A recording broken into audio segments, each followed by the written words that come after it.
Como para empezar, creo que lo de Marc fue más que oportuno para poder imaginarnos o poder compartir o poder pensar juntos lo que puede significar todo este cambio de paradigma en un medio que parte, como bien presentó Damián, en el diario, ¿no? Ya con esa introducción es más que suficiente. Quizás esta imagen es una imagen que representa o extremiza este cambio de paradigma, ¿no? Cuadro conocido de Narciso, mirándose en el lago, en la laguna, y una experiencia por ahí muy propia del mundo más tradicional de los medios, por lo menos de los medios gráficos, esto de mirarse a sí mismo, y alguien sentado acá que, digamos, con poca atención de este buen señor, que lo vemos como las audiencias, y este paradigma de darle un poco más de protagonismo a las audiencias. Vamos a ver un poco de contexto. Mucho ya creo que Marc lo presentó clarísimamente en términos de lo que es el contexto, pero si uno lo ve no tanto, digamos, o no solo del punto de vista de las audiencias, pero también del punto de vista del negocio, estamos en un negocio de atención, de la atención, o sea, un bien terriblemente escaso, un escenario altamente competitivo, donde competir por ese espacio de atención es competir por las audiencias, competir por el lector y, por supuesto, como consecuencia, competir con los anunciantes. Voy a sacar esto.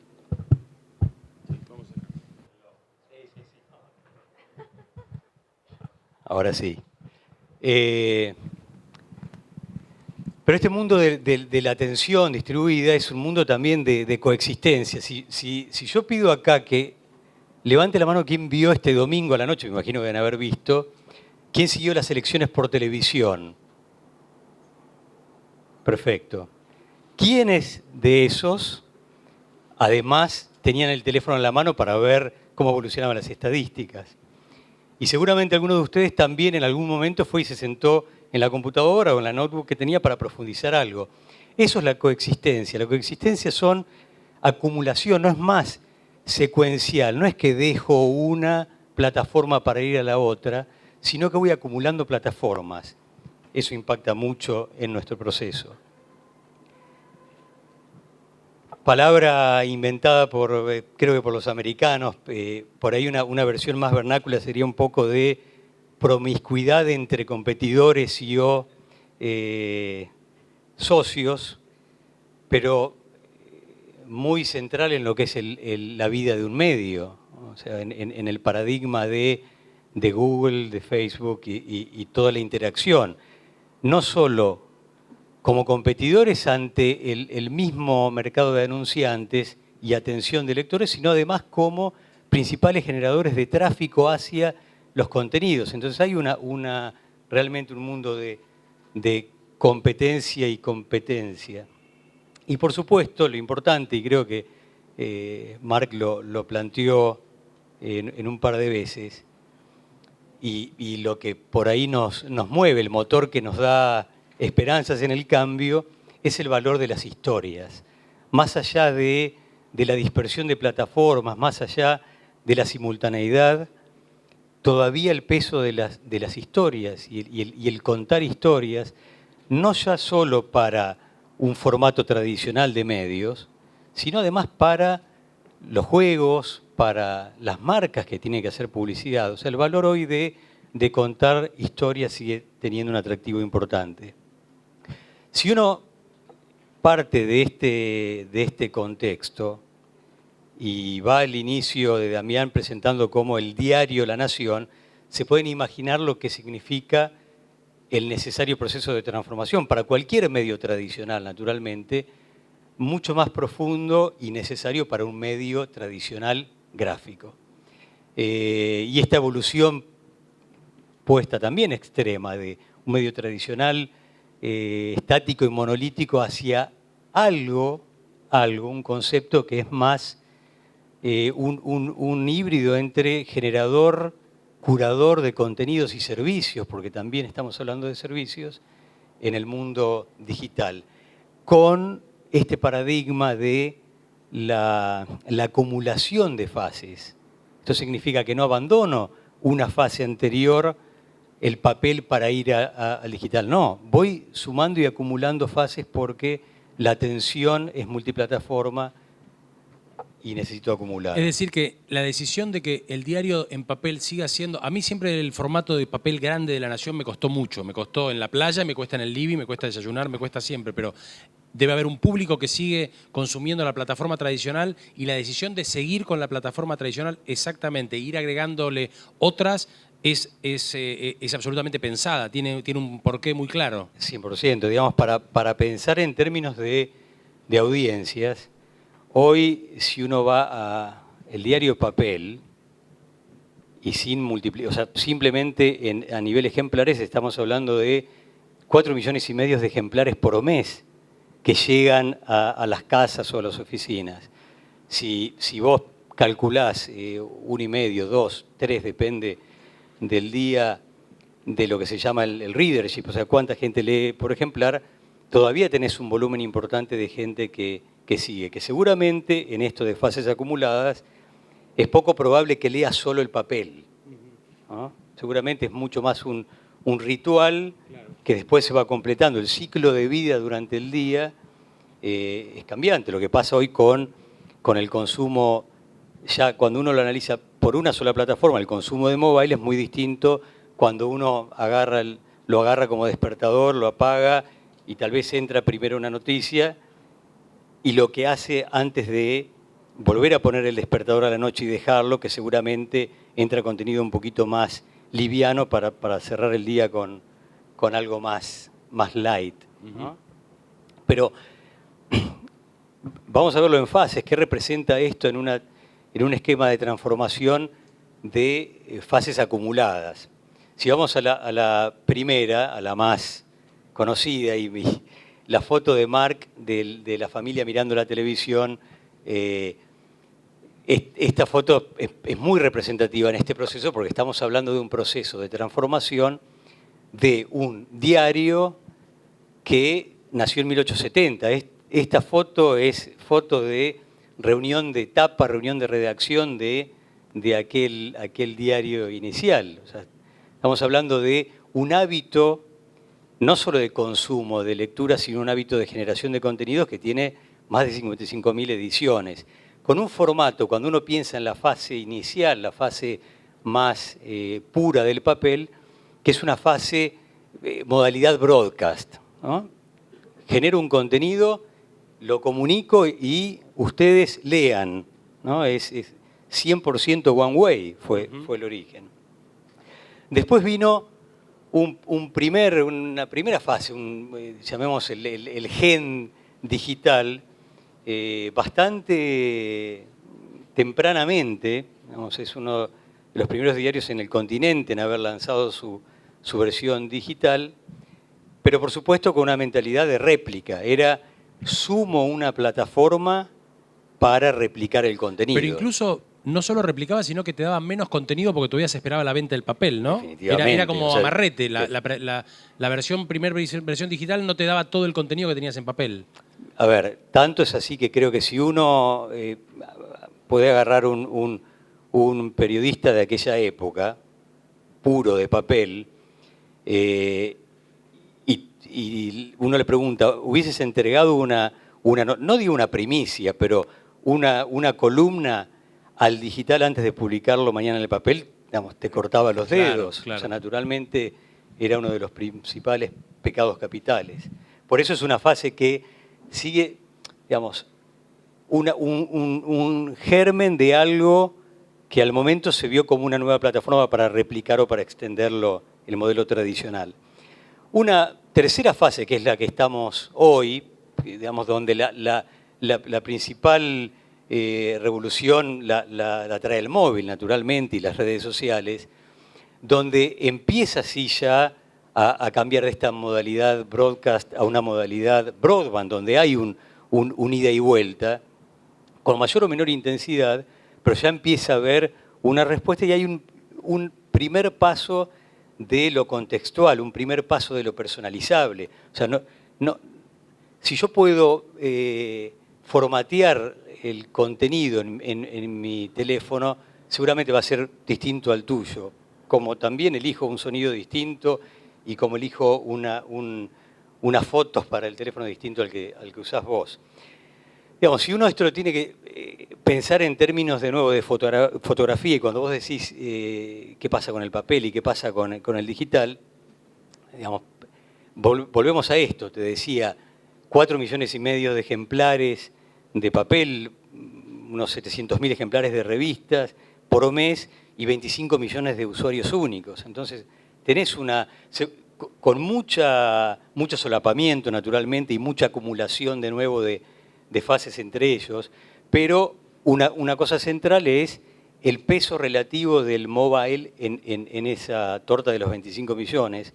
Dos cosas importantes y relevantes. El mobile, que en el caso propio de La Nación hoy, el mes de julio ya fue el 51% del total del tráfico digital proveniente de mobile, cuando un año atrás era 32%. O sea, para que vean el... Ok, y te hago una pregunta. Vos ingresaste al diario a llevar adelante esa transformación. ¿En cuál de estas etapas que venís contando? ¿En qué momento?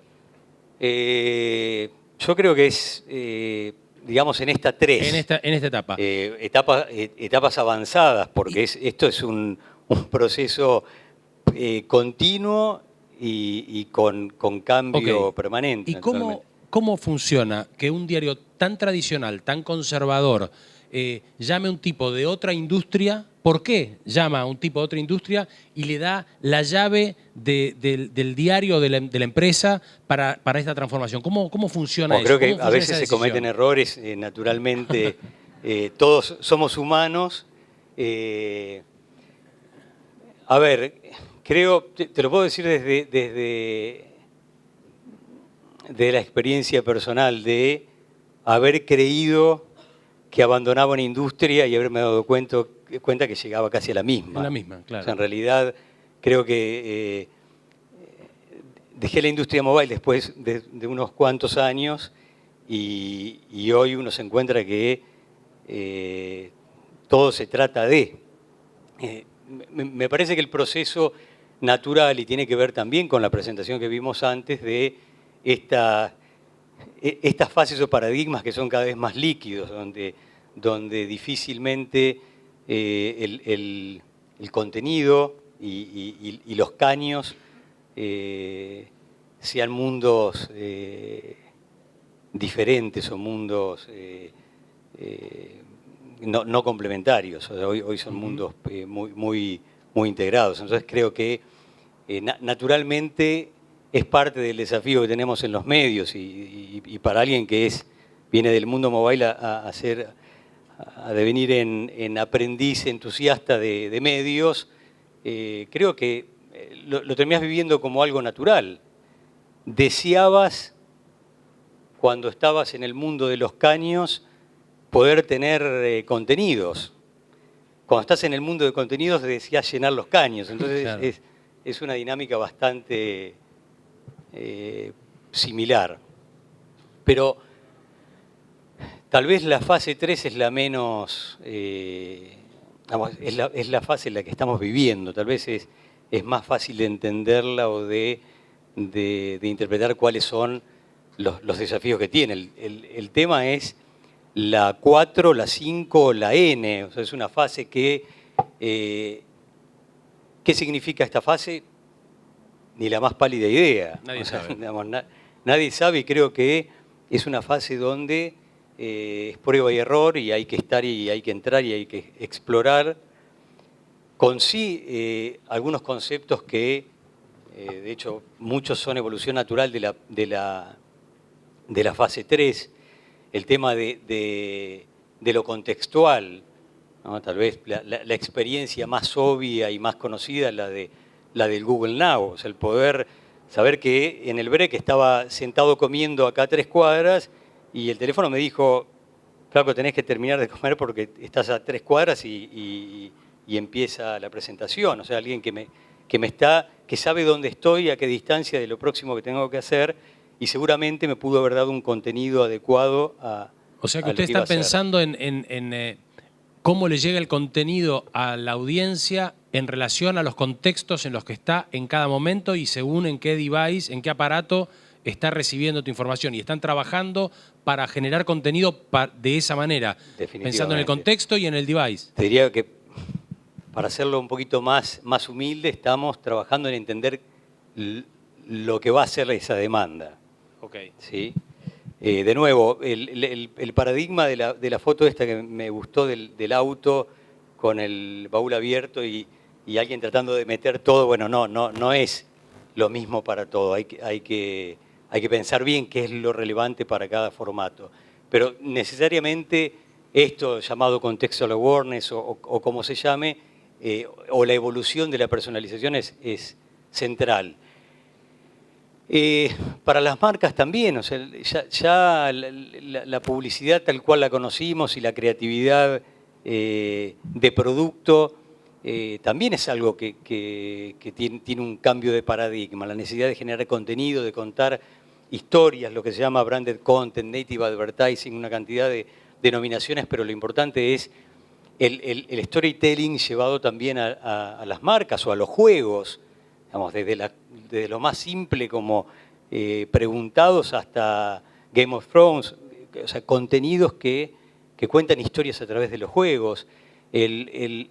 Naturalmente, cuando uno profundiza el contextual awareness, naturalmente va a publicidad con mucho target, o sea, uno va a buscar exactamente el perfil del tipo que estaba comiendo acá a 3 cuadras, entonces...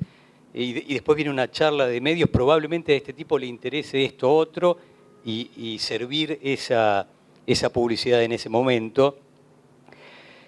El paradigma del Big Data como, digamos, creo que algo más concepto de moda, pero yo creo que hoy todos, los que tenemos mucho volumen de información y de datos, más que Big Data, a esta altura estamos por al menos algo de data, o sea, poder procesar más inteligentemente toda esta información que hay para poder aplicarla.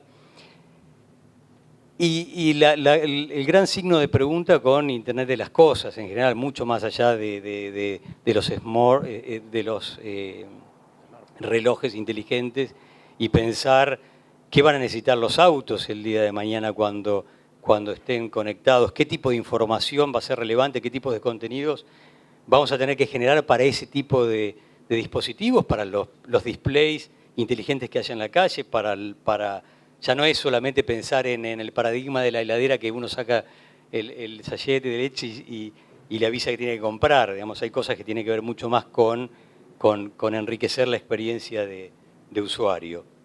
Naturalmente, y yendo a el desafío propio de transformación y lo que significa, porque al final del día todo esto se hace con gente y con un equipo que tiene que servir a estos nuevos paradigmas, y desde lo que es un medio tradicional, cosa que obviamente nos gustaría que sacarnos ese título de medio tradicional, pero es parte del proceso de transformación. Y tal vez 5 puntos que son importantes en términos de más el desafío de cambio cultural, ¿no? El primero, tecnología, o sea, el cómo abrazar un poco más la ingeniería desde otra óptica para convertirlo en innovación. Las métricas, o sea, la cultura del conocimiento, del monitoreo de la performance de comportamientos para poder acercarse al conocimiento. El diseño que es muy natural y nativo de cualquier medio, pero desde una óptica mucho más estética, al diseño desde una óptica mucho más de experiencia de usuario. Empezar a diseñar pensando en el consumo, en la interfaz del usuario. Trabajo en equipo que parece digamos, una obviedad para cualquier industria, para cualquier empresa, pero en un mundo donde los periodistas, los comerciales, los diseñadores, los ingenieros de sistemas, eran compartimientos estancos o son naturalmente compartimientos estancos, hay una gran oportunidad de generar diversidad en ese trabajo. Y por supuesto la audiencia, o sea, el darle un poco más de centro. No el concepto de audiencia solamente como generación de tráfico, que fue el primer paradigma. ¿Cómo hago para aumentar las visitas? Sino de audiencia en términos de entender el tipo de contenido. Otro tema importante, más, por ahí más desde la óptica del negocio, pero naturalmente también desde la óptica de adaptar o generar contenidos, que es el que se hace con las audiencias, esta necesidad de conocer, de registrar primero y de convertir después. O sea, cuando uno piensa en 25 millones de visitas y suma los productos físicos editoriales, la importancia de esas audiencias estadísticas, registrarlas, convertirlas en conocidas y después dar un paso más profundo, que en el caso nuestro es, por ejemplo, Club La Nación, de poder convertirlo ya en comunidad de intereses. Yo noté hace unos pocos meses que cuando entré al diario no me dejó vivir toda la experiencia si no me registraba. Antes no me lo pedía. Eso fue una decisión. Totalmente. ¿Y qué pasó? Interesante porque, obviamente, te diría, la puerta esta, lo que se llama el sign wall, que es un muro de registro, aparece aquí en una misma sesión, llega durante un mes a 20 notas, ¿no? Naturalmente, por el tipo de consumo, del 100% de gente que entra, de esos 25 millones de visitas, es un porcentaje bastante menor el que llega a esas 20 notas y que le apareció el muro. Lo que nos pasó es el 50% de la gente se registró, el 50% de la gente nos puteó. A la segunda semana la gente se registraba, o sea, naturalmente genera una primera impresión de ¿para qué es esto? Pero si uno piensa hoy en la lógica de las apps, cualquier aplicación que uno se baja hoy, uno se registra, sea con Google, sea con Facebook. Entonces, pero como no lo hacías antes, genera una... O sea, si no me pedían que me dejaba ser anónimo, ¿por qué ahora me pedís que me identifique? Esa fue la reacción que duró 3 días. Pero evidentemente el interés por el producto volteó esa resistencia, digamos. Yo creo que dos cosas, el interés por el producto de algunos segmentos y de otros segmentos la naturalidad de... Estoy acostumbrado. Se trata, cualquier cosa que haga tengo que registrarme, entonces es natural. Y después, que es un tema muy importante, vos no podés empezar a pedir algo si no das algo a cambio. Entonces, lo que no era viable era exigir un registro si no me ibas a dar nada a cambio. Entonces, con el registro vino, y ahora en fases sucesivas con un poquito más de enriquecimiento de la experiencia de usuario, la posibilidad de personalizar. Bueno, me registro, pero estos son los intereses que tengo, estos son los autores que me interesan, avísame si estoy registrado, avísame cuando aparece una nota de él. Y en sucesivas personalizaciones la posibilidad de, mira, este es mi contenido, entonces formateámelo así. Okay. Pero es el camino necesario para poder conocer. El segundo natural, y mucho más en un medio como el nuestro, que no es un grupo multimedios, sino que es un medio que nace desde lo editorial, el diario, las revistas, o sea, nace del diario, suma las revistas, suma naturalmente el digital y ahora necesita ampliarse con una lógica de pensar en segmentos de interés, mucho más que en segmentos demográficos, sino en segmentos de interés que de nuevo se solapan entre ellos, y en plataformas. Y ver cómo de los segmentos de interés uno puede... Bueno, esto es muy interesante.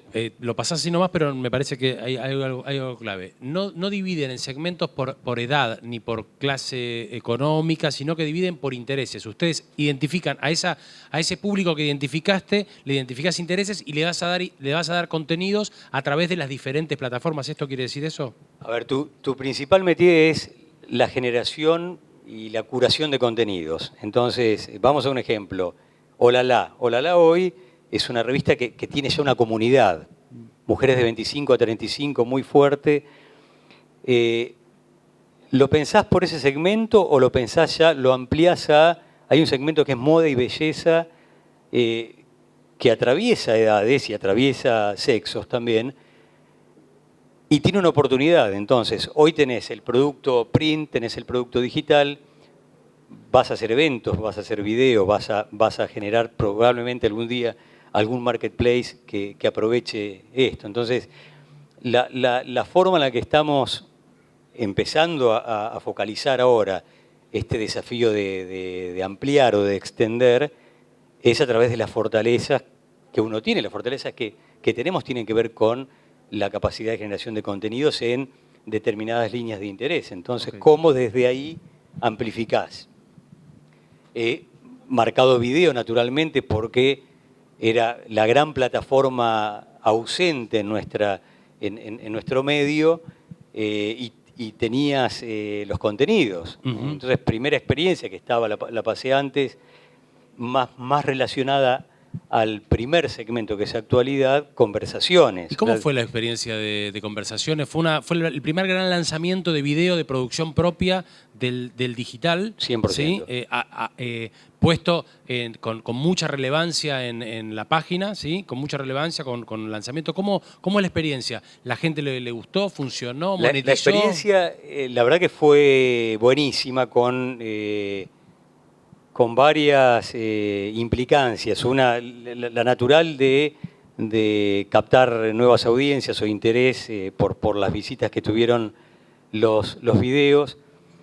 Una muy importante y relevante que tiene que ver con la transformación cultural, o sea, lo que significó para la redacción de pronto encontrarse con un set en el medio y con gente circulando que vos estabas sentado escribiendo una columna y de pronto te pasaba Kicillof, o te pasaba Macri, o algún director de cine. Aparte, en un momento hicieron shows en la redacción. Aparte, también para poder generar esta necesidad de una visión más eso fue más estratégico, ¿no? Fue como... Te diría, fue más cultural que otra cosa, sí, mucho más que de búsqueda de... Acá puede pasar acá puede tocar... Acá puede tocar... sí, Hilda Lizarazo, no sé quién tocó, me acuerdo, sí. Varios. Sí. Café Tacuba, el cantante de Café Tacuba puede estar cantando y saltando arriba del escritorio de Pablo Sirven, por ejemplo. Bien, pero espera, lo que es interesante es... Pobre Pablo, pero bueno. Sí, pero lo que estamos hablando es que ese cambio cultural de que estamos hablando es para afuera, para que la gente vea que ustedes pueden hacer conversaciones y que tu público vea que podés hacer espacio de video, pero sobre todo, y acá entramos en el tema del cambio cultural, es hacia adentro de la fábrica, es hacia la redacción. O sea, este cambio debe tener tiranteses y dolores y ruidos de roturas de cosas que están cambiando ahí adentro. O sea, sí. El cambio, meter una banda, tocar en la redacción que viene de esa foto de Mitre del año...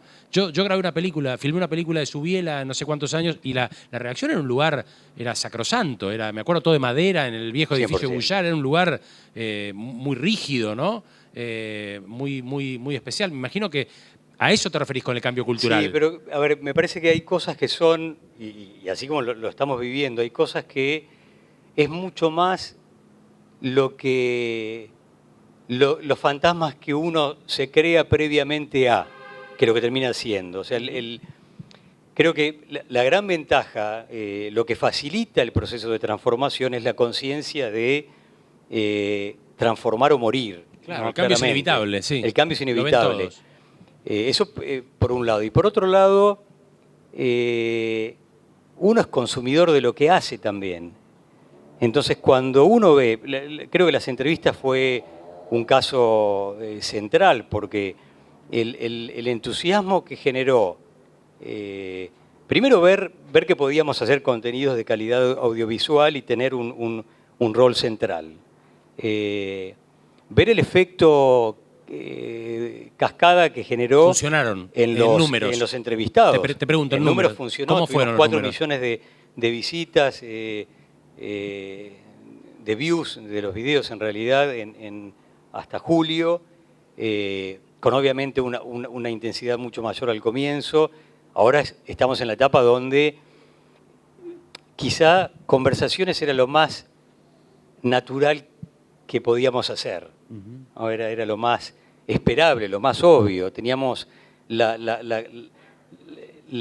firmas que podían ser entrevistadores, teníamos el interés de los entrevistados en venir. Poder de convocatoria. Generó después un efecto dominó porque entrevistados que no habían sido invitados querían estar, entonces empezó a generar un círculo virtuoso, pero no deja de ser el contenido natural de entrevistas que puede tener el diario La Nación. Clásico, entonces, digamos. Clásico. Más allá de que digamos, no fue fácil. No, claro. El desafío ahora es ampliar. Cuando uno ve estos segmentos y ve Olala y ve Living, o sea, contenidos muy, muy específicos, las oportunidades de crecer en el desarrollo de nuevos formatos es infinita. Esa es la segunda fase. O sea, la primera fase quizás fue más cultural, pese a que nos terminó generando mucho volumen y mucho interés, pero no deja de ser una fase exploratoria. Ahora tenemos mucho más tranquilidad. Para avanzar. No sé si es tranquilidad o ansiedad la palabra. Ahora queremos mucho más, naturalmente. ¿Cómo lo tomaron los anunciantes? Porque ese es un espacio que los anunciantes no lo conocían. Tener producción audiovisual adentro de lo que era un diario digital. Porque... Sí, creo que los anunciantes estaban más preparados que nosotros. Porque en los anunciantes la demanda ya estaba. Son espacios que casi que se llenan automáticamente. Ajá. Venden. Digamos, la demanda de espacios digitales está. Hay que tener inventario para ofrecer, pero hay. Okay. Digamos, siempre pensando en una marca que tracciona un determinado tipo de audiencia. Entonces, si vos a esa marca le agregás inventarios de calidad, el anunciante se suma. O sea, no hay un tema de falta de apoyo o de oferta. Pero entrando más, ahora, digamos, vos preguntaste el tema del impacto y entrando, y para terminar, lo que es el proceso en la redacción, de aquella redacción que vos conociste hace muchos años a lo que es hoy, a lo que tiene que ser, hay un paradigma muy importante cultural, hay un cambio fuerte, que si bien hay conciencia, interés y adhesión, hay temas que son traumáticos, también hay nuevas competencias, hay temas hasta de ciclo de vida diario, de horarios, hay una cantidad de cosas que necesariamente cambian respecto a lo que era la producción original de un diario en papel, a lo que es este proceso de generación multiplataforma. Y tal vez este gráfico representa, particularmente para La Nación, este cambio de el eje que era de calidad en los contenidos, o la búsqueda de la excelencia, llámese calidad, objetividad, etcétera, etcétera, que no alcanza. O sea, uno puede tener unas plumas excelentes, pero no alcanza. O sea, hoy entra otro eje muy importante, que es el eje de la tecnología. Y tecnología entendida no solo como plataforma, no es si tengo este servidor mejor que el otro, sino como pautas culturales, cómo voy interpretando la tecnología con lo que eso impacta. El caso del smartphone creo que es el más representativo en lo que generó en el mundo móvil. No es un tema de la capacidad de procesamiento que tenés en la mano, es cómo cambió la vida de cada uno de nosotros. Entonces, la tecnología es eso, y cuando vos recorres ese camino, que significa sentar a periodistas con diseñadores y con programadores, ¿no? Por ahí hay un ejemplo, un trabajo que se hizo sobre el INDEC, o ahora el trabajo de las elecciones, el tema de el tipo que está escribiendo y un programador que dice, pero esto lo podemos poner en este formato, lo podemos hacer fluir de esta forma, con un scrolltelling, ¿no? Que es un formato que va pasando. Entonces, ese es el camino de la relevancia. Si no administrás este equilibrio entre la tecnología y la calidad de los contenidos no te quedas corto, o por un lado o por el otro. Tres últimos para terminar de lo que significa el desafío más profundo, digamos, esto no es secreto porque empezamos esta semana pasada y va a seguir mucho tiempo, es en la transformación de la usina, transformación que para lo que es la tradicional usina, la redacción de un diario, históricamente, y vamos a 1870, acostumbrado a trabajar en silos, profundos hilos llamados secciones. O sea, una sección con una cabeza de la sección, editores, dueños de la sección, una cantidad de redactores y una cantidad de páginas para llenar. 1, 2, media, 3. O sea, la visión casi como proceso industrial de hoy me levanto, hoy tengo que, con mi equipo, hacer completar 3 columnas, este contenido. Sí. Si tengo mucho más contenido, mucho más, en mi temática que esas páginas que tengo asignadas, mala suerte. Si tengo mucho menos contenido que esas páginas, lo estiro. ¿qué problema? Entonces una lógica no solo de silo, en términos del proceso industrial, sino además de la dificultad de colaboración, o sea, la parte más de eficiencia, pero no eficiencia entendido como cantidad de gente, sino eficiencia entendido como la forma de hacerles llegar contenidos más relevantes a las audiencias. Entonces, ahí están las secciones, mundo, política, economía. No hay naturalmente un trabajo transversal de, bueno, ahora escribimos en esta sección, ahora esta otra. Se da naturalmente en casos particulares, pero no es un flujo normal. Son compartimentos más estancos. Es un mundo originariamente en silos. Uh-huh. Y perdón, en silos con si uno lo ve en términos de pesos relativos, con otro mundo nuevo, con secciones, todo, que es el mundo del online, ¿no? O sea, todas las secciones, para que se den una idea, las pelotitas llenas son los editores, las pelotitas vacías son los redactores. Eso es una fotografía bastante aproximada de lo que era, y este es el mundo del digital, o sea, 2 redacciones separadas. El primer paradigma, tal vez, de todos los medios gráficos fue... O sea, perdona, recién dijiste, sí, había 2 redacciones separadas, la redacción de digital y la redacción de papel. Totalmente. Así funcionan, separado digital de papel y separado después tema por tema. Funcionaban así, ok, listo. El primer paso natural de casi todos los medios gráficos, y por ahí nosotros ahí tuvimos la ventaja de empezar el proceso un poquito más tarde, entonces tuvimos la suerte de ver muchas experiencias previas. El paradigma tradicional es el paradigma de la réplica. O sea, tengo un 90% de la gente en papel, un 10% en digital. Bueno, tengo todo este contenido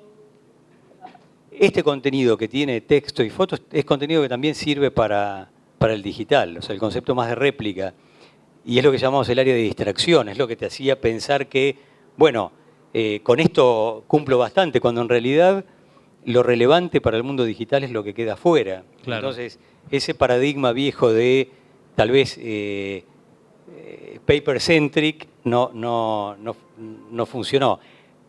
Lo que estamos implementando ahora, con algunas etapas que ya están funcionando así, si uno va hoy a la redacción de La Nación se va a encontrar con esa mesa en el medio, y con redistribuidos a la gente, con una fuerte concentración en lo que se llama redacción central, es una redacción agnóstica de plataformas o multiplataforma, las dos cosas a la vez, que tiene el foco en la generación de contenidos.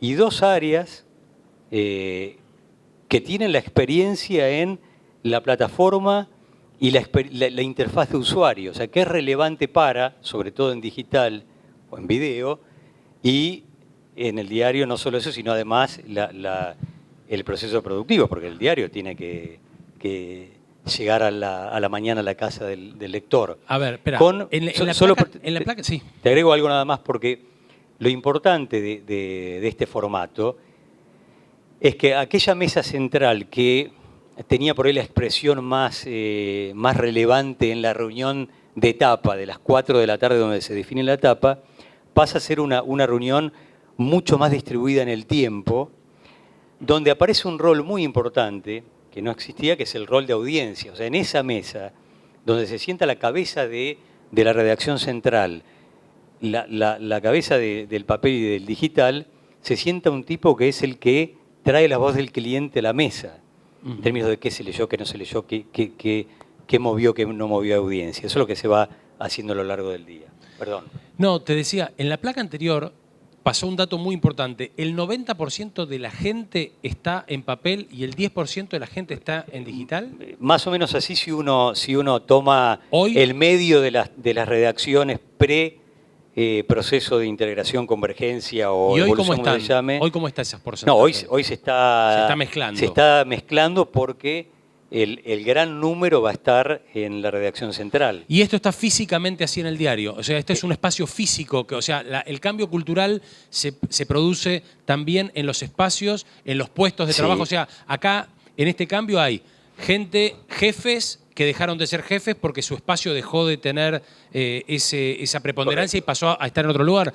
Cambió. Sí, porque además una cosa que es importante, aquellas múltiples secciones que veíamos, ahora son grupos de temáticas de interés como la que veíamos en los segmentos anteriores. Entonces, naturalmente, se pierden espacios que antes eran, esos hilos que había, hilos, desaparecen. Ahora, ¿hay asistencia psicológica dentro de la radio? Porque me imagino que es un cambio Estamos muy todos fuerte. con asistencia psicológica. Y me imagino, porque todos. te cambia el lugar, te cambia el espacio, te cambia la relación de fuerza, la relación de poder. Era jefe de un área, que el área deja de tener el sentido que tenía.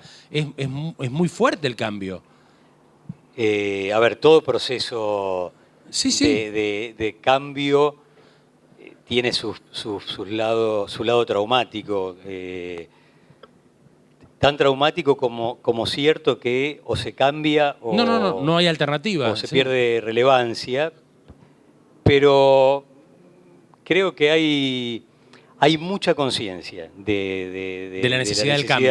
Claro. Y este es un proceso muy dinámico. O sea, empezamos naturalmente, se imaginarán que política no estuvo en la primera fase, porque la locura de la dinámica de trabajo hasta octubre o hasta noviembre va a ser muy fuerte. Entonces, hay secciones que siguen su vida normal, hay secciones que ya empezaron en esta integración. Y sí, estamos todos muy atentos. ¿Eso está pasando ahora? ¿Ese cambio está sucediendo ahora dentro de la estructura del diario? Eso está sucediendo ahora. Si uno va hoy, la verdad que hubiese sido bueno traer una foto, no me avive de traer la foto de lo que es hoy la redacción para ver lo que es esa mesa central, que hoy tiene un peso relativo frente a lo que era la mesa de etapa, mucho más importante. ¿Sabés qué? La dinámica del domingo a la noche, por ejemplo, el domingo a la noche era si bien todavía política no está, porque va en una segunda o tercera fase por un tema lógico, la forma de trabajar que ya trae esta dinámica de esta mesa, la reunión importante, la primera reunión importante que es a las 10:30 de la mañana, donde ya hay una presencia mucho más fuerte de lo que era la presencia antes de este proceso. No, me quedé pensando bastante en eso. Siempre veíamos la película de el cierre de etapa, el equipo encontrándose para hacer el cierre de la edición. Eso vos decís que se transforma en un cierre permanente o en una discusión permanente porque el digital está vivo y ya no hay un cierre para el papel como antes. Hay un cierre para el papel, pero el digital va teniendo... Mucho más, te diría, naturalmente tenés que tener la reunión de etapa porque tenés que garantizar que cerrás la edición. Sí, va a imprimirse. A tal hora de la noche para que se imprima. Tenés mucho más intercambio de ideas en esta mesa central y tenés mucho más decisión sobre qué ponemos en qué momento. Sí. O sea, tal vez si uno va mucho tiempo atrás era estoy generando este contenido para el diario y al otro día lo disponibilizo para el digital, o bueno, está bien, lo pongo antes, Lo largo, sí. cuando lo largo, lo suelto. Sí. Hoy esa decisión se toma en esa mesa y probablemente mucha diferencia entre lo que es el real time y el valor agregado, ¿no? Donde el real time se suelta rápidamente, Claro, está pasando necesariamente. sí. El valor agregado, que es la investigación, que es una profundización de un tema de cultura, tiene otra dinámica para decidir cuánto y cuándo Se voy publica en dando cada lugar. y qué publico en el papel y Sí. qué de esa punta del iceberg, que es lo que se ve en el papel, puedo desplegar después en el digital y enriquecer con video o con Bien. interactividad, etcétera, etcétera. Es muy interesante el caso de La Nación y por eso te invité a participar, porque me parece que ya sobre el final de la jornada, y todavía nos queda hablar de realidad virtual y escuchar a Oscar Rabí y escuchar a David Varela y escuchar de contenidos extendidos, venimos viendo, y este caso es muy interesante para ver lo que hablamos de la mediamorfosis, del cambio de medios, del cambio de profesiones, de cómo es adaptarse o no te queda otra, o sea, y cómo un medio tan tradicional empieza un proceso de adaptación, lo está viviendo ahora, cambian los oficios. Muchas veces cuando vamos charlando, la gente dice, ¿y qué tengo que hacer? Tengo que ir tenemos que aprender las nuevas tecnologías. Se va imponiendo, o sea, es natural, no queda otra alternativa. Este es un ejemplo muy claro de cómo una empresa, los oficios adentro de esa empresa, los segmentos van requiriendo un cambio indispensable, va como cosiéndose un poco lo que venimos charlando durante todo el día. Son nuevas tecnologías que implican nuevos hábitos de consumo, una manera diferente de donde está tu audiencia, a la que le llegás de otra manera. Hoy estuvimos ayer hablando con Paula sobre las nuevas formas de consumo y acá, en este caso, en este ejemplo, empieza a verse un poco todo eso, ¿no? Y es genial porque es un ejemplo que todos conocemos porque más o menos todo el mundo conoce el producto, así que muchísimas gracias por acercarnos. Bueno, te invito a cerrarlo. No, el tema, mencionabas el tema del cambio y de nuevo, o sea, el tema pasa por lo cultural, pasa por la gente, por la actitud, y vos decís, ¿qué se necesita? Y se necesita, creo que, curiosidad para ver lo que está pasando, con la facilidad tal vez. La gran ventaja que tiene nuestra industria es que la vivís en el día a día. Así como, digamos, me pasó en la otra vida que el móvil lo vivís en el día a día. También lo vivís el cómo se consume el contenido. Entonces, es solo abrir los ojos y tener un poco de curiosidad y aceptación del cambio. Pero el tema de lo que sí genera cambio y tiene que ver con lo que decías de traumático, o sea, necesariamente tenés que dejar de ser tan jerárquico y ser mucho más transversal. O sea, no fluye, sino el proceso creativo, el tema de los hilos, no solo dentro de la redacción, dentro de la empresa. O sea, el silo entre comercial y redacción y marketing, etcétera, son temas que cada vez están más diluidos y por supuesto, el flujo de las ideas. Y tal vez para cerrar, porque tiene que ver con lo que, digamos, cómo arrancamos, pero es la ambición tal vez que tenemos, más que la visión, sino dónde queremos ir. Nosotros con La Nación entendemos que tenemos, como grupo, entre La Nación, las revistas, etcétera, tenemos 3 palancas sobre las cuales nos queremos mover. O sea, podemos diversificar hacia cualquier cosa, pero tenemos hoy un espacio delimitado entre 3 ángulos, que son la marca con lo que representa y lo que también define en términos de comunidad de intereses.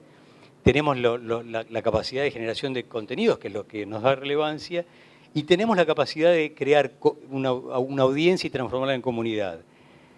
En ese espacio es donde creemos que la evolución, esto que nosotros consideramos, digamos, a dónde queremos estar, dónde queremos ser relevantes, es en esta escena de lo smart y lo social. Lo smart, más allá del smartphone, del teléfono, lo smart en términos de qué tipo de consumo, o sea, lo contextual, lo personalizable, lo geolocalizable, y social en términos de compartible. O sea, hoy de esas 25 millones de visitas de usuarios que tenemos, 10 millones vienen de las redes. Entonces la importancia también de lo compartido. Entonces el Smart and Social es donde nos queremos ver en esta fase 4, 5N, lo que sea. Casi Nada que se transforman en un medio más híbrido, que puede recibir y tener diferentes soportes, plataformas con un contenido que se va a ir adaptando a diferentes posibilidades, adecuando y acercando lo audiovisual, lo interactivo, los eventos en vivos que ya tienen, un sistema de monetización particular con la tarjeta, el print en diarios y revistas, es decir, se transforman en ya, tal vez, yo decía el diario La Nación, es el medio a La Nación. ¿Cómo se van a definir? Un medio. Un medio. Y irán creciendo hacia donde cada Más que un medio, tal vez nos gustaría trascender el tema del medio. O sea, nos consideramos un equipo de gente que puede generar y curar contenidos y servicios también, porque cuando vas a lo contextual, a lo smart, es también servicios. Agnóstico de plataforma. O sea, vamos a tener que estar en todas las plataformas. Bien. Esa es la idea. Bueno, muchísimas gracias. No, por favor. Muchísimas gracias, Guillermo, por traernos la intimidad de lo que está pasando dentro de una compañía. Muy interesante. Muchísimas gracias.